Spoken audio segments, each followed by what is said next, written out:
Hello and welcome to How I Built This Resilience Edition. How is everybody doing? Happy Monday.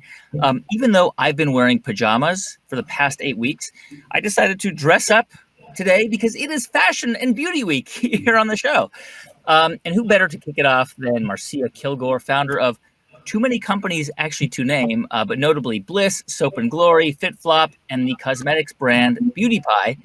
We featured Marcia on the podcast in January of 2018. It's an amazing story. You should go back and check it out. She moved to New York as like a 18-year-old from Saskatchewan, Canada. She was a personal trainer, and then she learned how to do facials and eventually opened a spa called Bliss in Soho in the 1990s, which then went on to sell to Starwood and LVMH. She's a serial entrepreneur. She's launched 5 other brands, I think, Marcia. Footwear to soaps to makeup. Marcia, welcome to the show. Thank you very much. I'm so delighted to be here, and I love how you pronounce Saskatchewan. Saskatchewan. That's hard. No, it's not easy. How are you doing, first of all? Actually, as well as can be expected. And I think as a serial entrepreneur, I'd probably thrive in these times. Because when things get easy, I don't like it. I actually love a bit of a struggle, and I love to go back to the basics because I always think that those are what really matter. And I think a situation like this for many of us in business has forced us to think about the parts of our businesses that are really important, what those fundamentals are, what those basics are. There's a great book, actually. I was looking for it so I could show everybody. Yeah. It's a very old book by a guy named Al Ries called The 22 Immutable Laws of Marketing. Huh. And once in a while, I'll just go back and read it because it's all these very basic things that sometimes you forget because things get complicated. And I think that this situation and this crisis has really made everyone have to go back to basics to just really query whether what they're doing is important enough or is it just noise? And so it's a gift for all of us, despite how hard it is. Yeah. And I should remind people watching on Facebook or Twitter or YouTube, please submit your questions for Marcia. We're taking your questions throughout this conversation, and we love your questions, so please keep them coming. Marcia, let's talk about, you are sort of overseeing 2 brands right now, FitFlop and Beauty Pie. Is that right? Well, I've got people who run them for me, so I sort of tap in on the creative side. I'm the ideas person. I love to just connect with the customers all the time to find out what they need. So I kind of lead it from a visionary perspective. I am not alone doing this. And actually, one of the thoughts I had in terms of resilience is how important it is to share your burden with somebody else, whether that's your work burden or just your emotional burden, to give you that resilience, because a problem held by 2 people just seems so much lighter. So I'm lucky to have people leading my companies for me who are amazing. Absolutely. Let's start with FitFlop, and then we'll get into Beauty Pie, and then some of these other bigger themes. FitFlop is a footwear company. You launched it several years ago. Yeah. How is it doing right now? As you know, lots of businesses around the world are in trouble. How are sales for FitFlop right now? Well, footwear, of course, is going to be tough because we normally will wholesale our product to a lot of different retailers throughout the US, the UK, and actually 65 different countries. So as soon as COVID hit, of course, and retailers shut down, most retailers, if not all of them, as well as a lot of our distributors, just canceled their forward orders.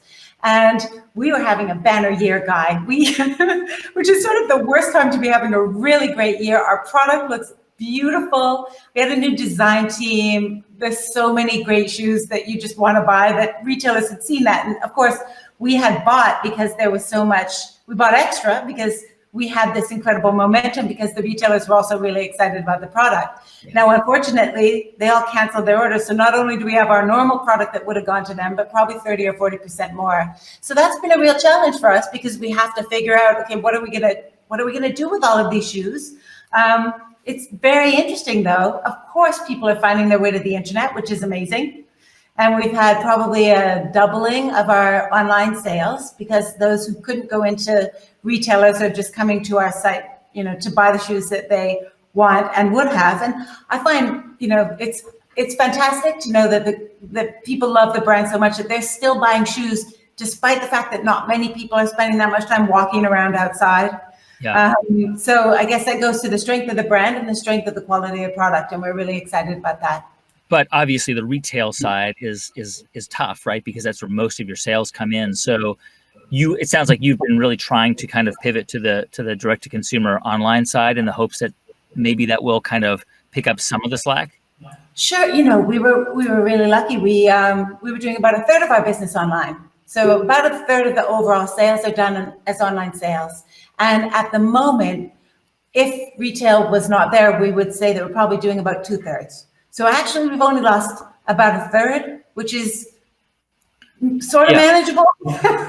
You're dealing with cash flow issues and all those kinds of things that you have to worry about. But, we have it better than most. So I feel grateful every day. Your other brand, Beauty Pie Cosmetics brand that you launched I think now three and a half years ago. Yeah. You were about to open up a pop-up shop in London, like in mid-March, right? Like in Harvey Nichols. Yes. So Harvey Nichols, which is a luxury department store in London, for those who aren't British, had asked us to come into their shop and do a pop-up of Beauty Pie. And Beauty Pie is a real disruptor. So we do direct lab to warehouse pricing on luxury cosmetics from all of the best labs around the world. And so we source from about 59 different labs, but our prices are probably a fifth of what you would normally pay for the same kind of luxury product if you were going to buy it. Harvey Nichols thought this was fantastic. And it was pretty radical for them, asked us to do a pop-up shop. We went in for 3 days, and then we started to kind of get too much noise in terms of the news about how close COVID was getting to London. And we decided that we would just shut it down and start again another time. But it was great while it lasted. And Beauty Pie was already direct to consumer. I mean, that was not in retail stores anyway. So presumably that brand is a bit more resilient because that was your business model. In fact, we're seeing about 4 times the number of new members joining every day now, because it's, you're getting these incredible luxury quality products, but for so much less money that people, I think, in a crisis time are more responsible with their disposable income if they have disposable income still. And I think people are looking for ways to economize, but without letting go of the quality that they want. So we are kind of on fire, actually, at Beauty Pie. So not complaining. Yeah, I mean, it's interesting. And by the way, if you're watching right now and you've got questions for Marcia, please do submit those on Facebook or Twitter or what else? YouTube, if you're watching there. We're taking your questions. What explains that, Marcia? I mean, most, as I mentioned earlier, like I'm literally wearing, but like right now, I am wearing gym shorts. Okay, I know when you to adjust the camera. I am wearing gym shorts because I'm going to try and hit a quick workout if I can after this. What explains how people are buying cosmetics and skincare right now? What explains that? Well, you have to look good on Zoom, right? No, we're all on these meetings all day, every day, and I think you got to have your glowing skin. And also, I think now more than ever, it's so important to take care of yourself. Just to remind yourself that you're still a human. You still need a small treat. If you can get something that's great and it's affordable, that's fantastic. But just something to kind of ease the burden. And everyone needs something to look forward to, especially when the days kind of roll into one into another. I think we all just need to treat ourselves a little bit. Some people are drinking a lot of wine. Some people are using a lot of beauty products. One will make you look better in the end. I want to go to a question from our audience. This is from Kathy Sonnet, watching from Kentucky. She asks, she says, as a creative leader, it's been challenging to create the same magic with teams or clients, in this new landscape. So what are your thoughts or your approach to kind of achieving that magic, that creative magic when remote collaboration is the new norm? It's really hard, isn't it? I think storytelling is a big part of it. I think we are getting used to, of course, you don't have the same kind of momentum that you will have in a group setting, but storytelling and just building up, I guess, anticipation before you're presenting something, for instance, to a client or to a group, will probably help you a little bit more. It is all about figuring out how to communicate and to build that same kind of magic with the energy and the pace, but doing it in little tiles on your screen. So I think, it's going to be practice. We're going to be perfect at it, but it'll take a while before you perfect your technique. And I think probably also just being very in tune to your audience if you are presenting something. And I've done this a couple of times, actually, because I've presented decks to people over over Zoom. Yeah. And afterwards, I will actually stop and I will write down what didn't go well, what could I have done better, or what could someone have done better, and then gone back and just rejig the deck so that I remember, this needs to go here because that storytelling that you might normally feel or be able to see from body language, maybe it's not taking place in the same way, and you just iterate. But I think we have to be, easy on ourselves, not too easy, but it's a new learning curve, how to do this, and it's a new skill, and be better in the end for it. I remember in the episode, the first time you were on the show, you described how you were like 19 years old or 20 years old. You were in New York in the early 90s, late 80s, and you were, basically you took a 3 or 4 week skincare course to learn about skincare. And that obviously set a whole chain of motion for what would become Bliss, and then your journey as an entrepreneur. I mean, in a sense, we're in the middle, right? We're in the middle of this great pause, in a sense, right? That it's challenging and difficult. But I wonder whether that experience, in a sense, you had that time to learn how to do something, which eventually led to what you would do with your life. Yeah. How this is a moment maybe for opportunity as well. Oh, so much opportunity. This is sort of my whole theory about entrepreneurship and also about new ideas. And they usually will come from difficulties. So I don't think that anybody who is sitting around feeling very comfortable is necessarily going to come up with the next big idea. Usually big ideas come from struggles, from things that are difficult, from fears that you've got, from things that are lacking in your own life. And when you realize what those are, you might want to then find a solution for them. And I know that's really broad, but there's so many different broad situations that people listening may have. And in all of my businesses, usually I came up with an idea based on something that I couldn't find myself, or a bad experience that I'd had, and then created something better out of it, and it really has worked out time and time again for me. It's usually a disappointment that brings me to create something better. And that just means that for everybody watching, there's so many opportunities if you look at them that way. But it's important for everyone to, I always say there are two kinds of thoughts. There's a helpful thought and there's an unhelpful thought. Yeah.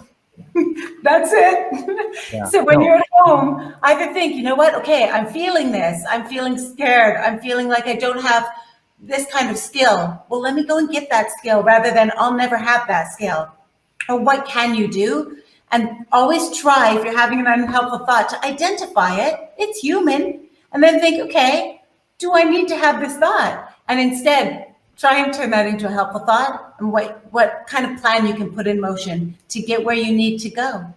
Yeah, I remember when we had Howard Schultz on a few years ago, he talked about how when you're comfortable, that's when you're in trouble. And I think it's the point you just made that big ideas come from struggle, and they come from being uncomfortable and being sort of off balance. Yeah, absolutely. It's how you grow. It's how how you grow, how you build your muscle. Everything that you don't know how to do is just a muscle that you haven't exercised. So this is the opportunity to kind of get in there, battle, fight. It's your exercise, it's your weightlifting, and you want to come out with those muscles being stronger on the other side. So it's an opportunity for everyone. I know it's still early. We're still 8 weeks into this thing for most of Europe and the US, a little longer for other countries. But I mean, are you sort of seeing the beginnings of new opportunities for you for what you do right now? Are you starting to kind of see the seeds of those future opportunities? My plate is so full at the moment. It's difficult sometimes when I've got so much going on and just so much to run every day. In terms of output, it's hard to come up with new things. Although the shower is a good place. Often in the shower, you will come up with a new idea. And I have a few other ideas kind of in the pipeline that I put on hold because I just don't have time to even think about them. But I'm sure that, there are so many people out there with ideas that they perhaps didn't have the time to look into or didn't have the need. And those are things that are going to sprout from this. Yeah. So I'd encourage everybody to, even just a little bit, just to try and create a plan for whatever their idea is, whatever their goal is, right? And it's going to be about being flexible emotionally and flexible in how you approach things. It's that yoga. You need the muscle building, you need the yoga. You've got to be a river that can kind of move and change your direction, but you have to set your sight on a goal. And I think, people, this is the time that people can really get there because you don't have as much to lose. Right. Yeah. Marcia, this is a question from Jennifer Jordan Hamaker from Facebook. And again, if you've got questions on Facebook or Twitter or YouTube, please ask away. We're taking your questions. Jennifer asks, what are you learning? Like, how are you learning to manage inventory and new product rollout creatively right now? What are some things that you're doing to kind of figure out the best way to handle those things? Well, so for Beauty Pie, we've had a product plan for a very long time, and it takes about 18 months to make a new beauty product. And, oddly, the supply chain hasn't really been challenged that much, so we're very lucky there. With footwear, of course, we have to think about how many of the products that we ordered for this year will ever even see the light of day. Right. And whether or not we should be putting them all live, for instance, or we should hold some of those products that are going to be just as classic this year as they might be next year when no one has seen them. And do we just hold them in the warehouse, try and work on some payment plans, for instance, with some of the factories, which my teams are doing, in fact, and have them ready for next year. And think, everything old is new again, as they say. But sometimes if you've got a classic product, no one will know that it isn't new except for you. And it is new the first time that anybody sees it. So I guess it's for all of us being open-minded about what our definitions are, and trying to move some of those things to suit the financial situations we find ourselves in. I actually had that advice from someone who used to work at Macy's. Macy's, is having a really tough time. And he had moved on to another retailer, and I was talking to him the other day, and he said, "You know what you really need to do?" And it was just from being honest, open and honest, having a conversation, and seeing, what he might advise as somebody who's probably gone through something like this, that I got that advice. So I think also to drop your ego at times like this, right? Share what you're facing with other people. Most people are so willing to help or give you advice. And it's not a time when you have to worry about looking weak, right? Go in and ask for help and ask for advice. The ego has to go out the door right now. So I love this idea that the product line that you were supposed to roll out this year, you may just have to wait a year to roll it out, and no one's seen it. So it's going to be new. It's going to be new. Yeah, we have a lot of beautiful shoes, and some of them can just wait, possibly. Yeah. Marcia, when we last saw each other in San Francisco, you came to the How I Built This Summit in the fall. It was so fun. You were there for the whole time. People loved you. It was awesome. You were mentored tons of people. People still write to me and tell me that about their interactions with you, and it was like life-changing. When I interviewed you on stage, then you quoted the book Originals. I think the book Originals by Adam Grant, which you love, and that book says something like true entrepreneurs hedge their bets. What does bet hedging look like in this environment, right? Because I think you were referring to the fact that at one point in your career you had two businesses going at the same time, and that was kind of an example of that. Should entrepreneurs be hedging their bets, approaching big decisions more cautiously? I think certainly in a time, like this, and this is extraordinary, right? We never have faced as a world community. We've never faced anything like this. So I think that most people will be so focused on just keeping the day-to-day running. It's probably hard to do too much hedging. But hedging in terms of having skills, right? Or honing skills, or learning how to do more than one thing, just in case you can't afford a person in your business to do job X anymore, you might be able to pick it up yourself. I think it's always a good thing. Until recently, I've never had a business that I couldn't do most of the jobs. So when I had my very first facial studio, I was doing the laundry and the facials and the reception and the booking and everything else. And then, eventually I could give some of those things away. So for smaller businesses, hedging your bets probably just means learning more parts of that business that you might have thought you could afford to outsource, and maybe you can't right now. And that's all right. There'll be a time for it. And probably that will mean that when that time does come, that you can hire someone. You will know that person's job so well that you'll be able to find the perfect person to fill that role. And that's a gift, because you'll always feel really confident that you've chosen someone who really knows what they're talking about because you've done it. So yeah. It's a question from Gloria Duarte. She asks, I love this question. Such a good question, right up your alley, Marcia. Brainstorming is so important. As you know, you're somebody who is out and about and you've got a lot of friends and you're constantly throwing ideas out, right? And interacting with other people is such a huge part of the brainstorming process, like networking, right? And so Gloria asks, any suggestions or advice for how we can find platforms to brainstorm ideas or to find support right now to talk through ideas, right? With other people. Oh, I think that's so easy right now, isn't it? Because you've got Zoom and you've got all these platforms where you can just share, invite everybody to a brainstorm, invite 20 people to a brainstorm and say, I've got 3 problems. Can anyone help? Get a glass of wine and let's go, and set a time and send out invitations. I bet you'll get some people. Could actually be very, very fun. But people are looking for things to do, right? Especially in the evenings. How many people are doing pub quizzes? Do they have that in America? The pub quiz? Yes, we actually have a quiz show on NPR through Throughline. And just a plug for them, if you want to be part of that, go to nprpresents.org and check it out for their calendar. It's super cool. They're doing an online quiz. Are they in the evenings?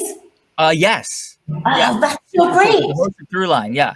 Yeah, so everyone kind of does their exercise and then they're at home and you've watched everything already on Netflix and then you're looking for something to do. So I bet you could get it could be quite fun actually to have brainstorms and invite some people and ask them to invite people. And, when you start doing those connected thought sort of group projects, you come up with so many fresh ideas and also people who are willing to help. So. Yeah. Yeah. I guess this is sort of a slightly different variation of that question, which is, I remember at the summit you talked about this concept of finding points of light. Yeah. Remember, right? When to sort of help you build and to shape an idea. But I assume that those points of light really do come from all kinds of outside stimulus, right? And our stimulus is limited right now. So where do you look for those points of light, or where can other people look for those points of light? Well, I would question whether the fact that you said our stimulus is limited at the moment, and I would say that's an unhelpful thought. Well, I meant that in the best way. We're not as distracted by, FOMO and like everything going on around us. Like, oh my God, should I be there? Should I be here? That's what I meant.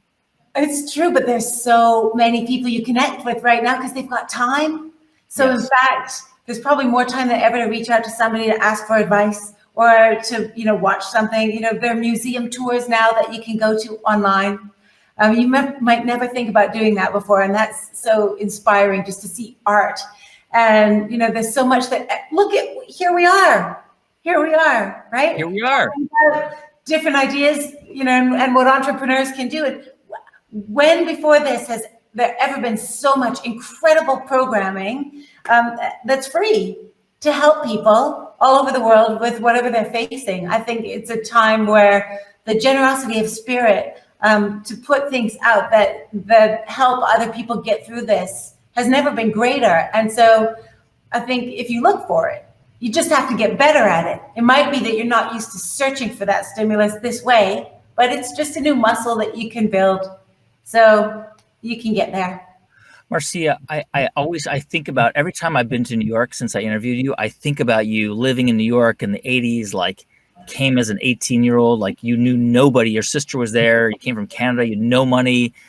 You were a personal trainer. Like you're living in like kind of a dump. You really like, if you were that same young woman now and you were starting out and you were looking to build something, and you found yourself in this situation, what do you think you might? I mean, it's a hard question because it's a counterfactual, but just as a thought experiment, what do you think you would have done or tried to do to figure it out? It's so different now because everybody is online.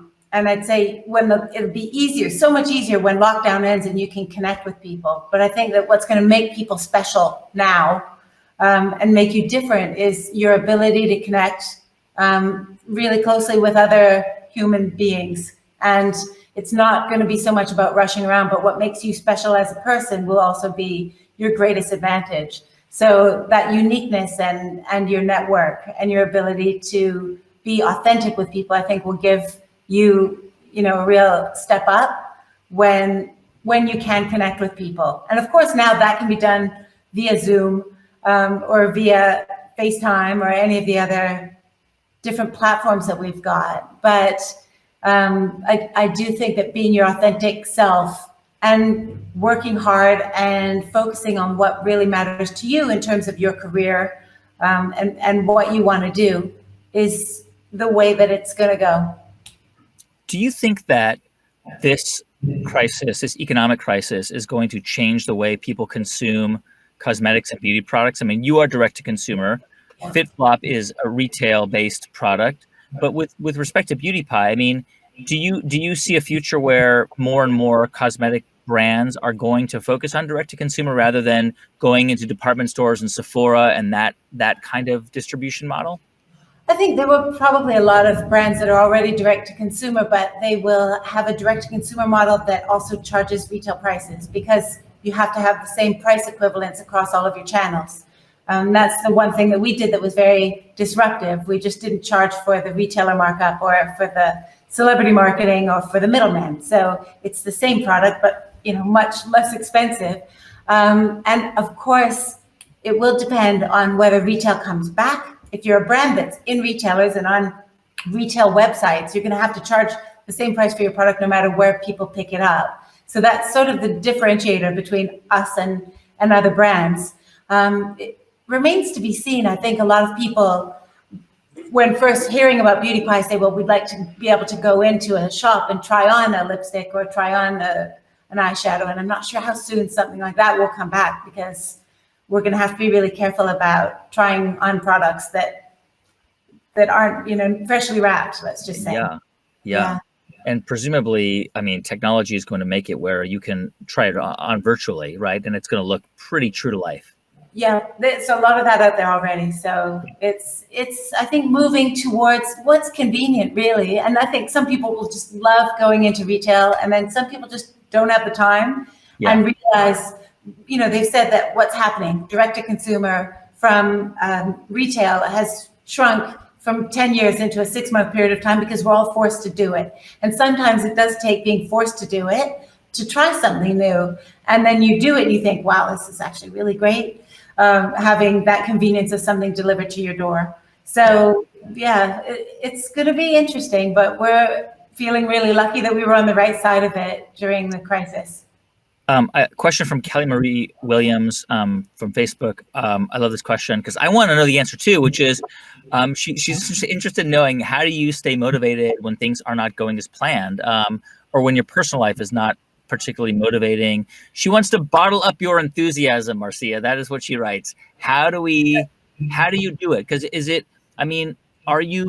do you always feel this way, or is it work? Do you work hard to make yourself really hard? It's a habit, right? So being positive, I think we're thinking, okay, if you're having a negative moment, you just think, well, this is temporary. And the habit of remembering that negative moments are temporary is just something that you have to practice, like Buddhism, right? You have to practice how you control your thoughts. And over long periods of time, you just get better at it. And there are hard times, and you'll have those more difficult days, but usually the next day, if you get a good sleep, you're gonna feel great again. So just remembering everything is temporary and just, being grateful for what we've got. Anybody watching this has a computer or a phone. That is something. Yeah, and we're lucky to be able to connect with people through technology that isn't available to everybody, and that's also a real gift. So I try to always remember what my gifts are, even if I'm having struggles on one side. I try and remember how lucky I am all the time, and I feel incredibly blessed. And every time that I'm going through a struggle, and certainly with business, there are always these struggles. You just remember that you're going to come out stronger on the other side. And anything that is hard is a learning experience. If it wasn't hard, you wouldn't need to learn it. So, and anything that's worth doing is hard. Yes, agree. got to be challenged, right? That's another part of resilience, is being mentally challenged, being physically fit. I am not sitting here with my biking shorts on, not like you. I don't have biking shorts, just for the record. Running shorts? Running shorts, yes. Is there something wrong? Is there something wrong with biking shorts? No, nothing wrong. Nothing wrong. No judgment at all. Marcia, we had a similar question from Siobhan Lee, a regular viewer. Siobhan, hello. And another question from Claire Murashima. Thank you for your questions. We have time for one more. I'm just going to ask you this question, which I've been asking everybody who comes on, which is, in 5 years from now, when hopefully there's a vaccine and we've fixed this crisis, this is going to affect everybody. It's going to affect the way we think about the future, about how we live our lives. There's no question. And obviously we want it to have a positive effect. What do you want to take away from this time that you want to carry with you in the future, and you want to kind of inform the way you think about how you run your businesses? I think the most important part and the most important kind of reckoning that I've had from this is just the understanding of how important it is to connect with people, to take that time to really listen, that you're listening to understand, not necessarily to respond, to be able to have that real and authentic connection with customers, because you're not rushing as much, to find out what they really want and what's important to them, because that's what's going to keep you on top of your game in the future.